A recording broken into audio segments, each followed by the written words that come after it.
As we've been discussing during his State of the Union address, President Biden was not afraid to challenge Republicans in some fiery exchanges.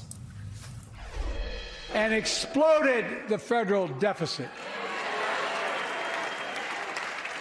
They added more to the national debt than any presidential term in American history. Check the numbers. The bipartisan bill with the toughest set of border security reforms we've ever seen. Oh, you don't think so? Oh, you don't like that bill, huh? That conservatives got together and said it was a good bill? I'll be darned. That's amazing. The Border Patrol Union has endorsed this bill. The Federal Chamber of Commerce is, yeah. You're saying low. Look at the facts. I know you know how to read. I love it, Mo. And Brendan Buck are back with us. Mo, that was a moment. Dude, I mean, really, you know? It was a great moment. And but I'll be honest, I was a little nervous about if that moment would come. He had a moment like that last year in the State of the Union address, right, where he sort of parlayed the heckling and turned it into sort of a win on Social Security. And it was such a good moment. Like, it doesn't happen twice, it, right? You can't force a moment. And so I was worried that they were going to try too hard to recreate that moment. It wasn't forced. He is just that naturally good at parlaying against an opponent. And the Republicans, they did take the bait. They set the trap for themselves, and he just swooped in. Well, they did long ago, because this was an issue, the immigration bill, that Republicans put up on a tee for this president. And at some point, this was the perfect venue to hit it. I mean, you had Republicans literally saying on the record, I don't want to give Joe Biden a win in the election year, so we're not going to do that. Like, of course he's going to take advantage of that. Then again, they weren't smart enough to be disciplined in the moment there. And to your point, he's better at this than people give him credit for. That's right. Brendan Buck, I need to know what you thought of the Republican response, the official Republican response. Yes. It was interesting. Look, I think Katie Britt was the absolute right choice to do this. I think she is the kind of person we want to be putting out to show that we are, not all Marjorie Taylor Greens. I think the delivery was unfortunate. She was clearly overcoached, and as somebody who's been involved in some of these responses, you know that sometimes people come out of the woodwork, they hire people. I don't know exactly what happened there, but I thought that she was delivering what was the message got lost for me just in the delivery, and that's unfortunate, and that that's hard to sort of walk back. But I generally believe that if you want to do a good State of the Union response, it can't be a mini State of the Union. It needs to be coming from a real particular point of view, and she had a particular point of view. Whether it was effective for everybody, I don't know, but I thought that the idea was sound. I worry a little bit about the delivery. I want to know what the panel thinks about the kitchen. I want to be very clear. Katie Britt is the junior senator from Alabama.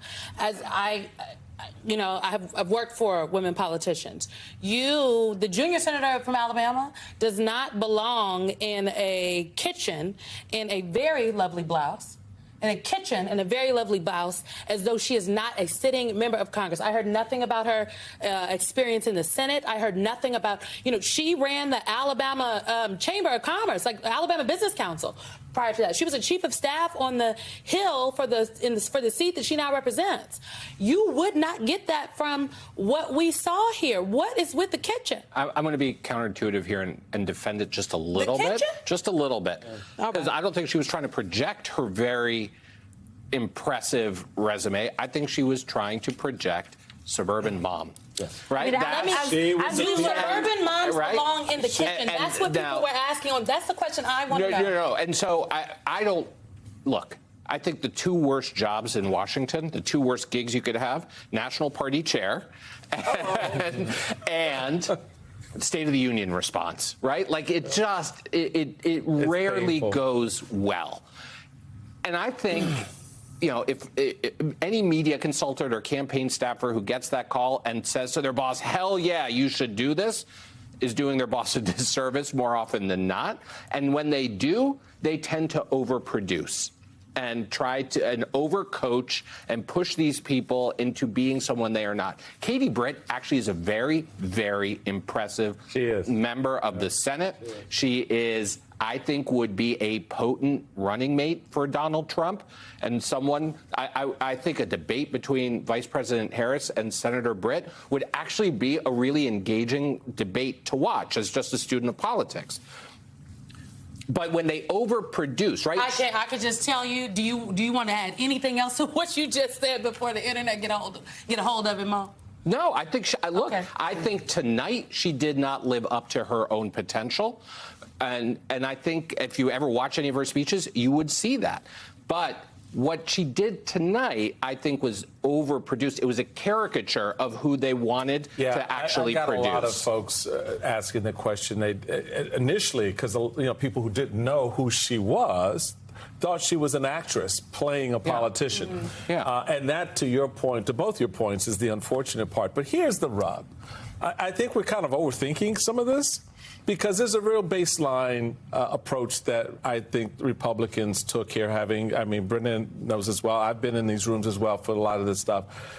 The audience wasn't necessarily the folks that, more broadly speaking. This was cultured and catered in a way. The kitchen was deliberate. The sort of, workaday mom look was deliberate, and it was an appeal, a direct appeal to suburban white women to come back home. It's time to leave Joe Biden and come back home. And this was the opening salvo in that what will be a very important conversation for Republicans going forward. So to add to what Michael was saying, there's some reporting in the New York Times about the fact that there were already talking points being released by her teams. She came off like America's mom. She gets it. She is one of us. That'll be family's takeaway in terms of what it was they wanted.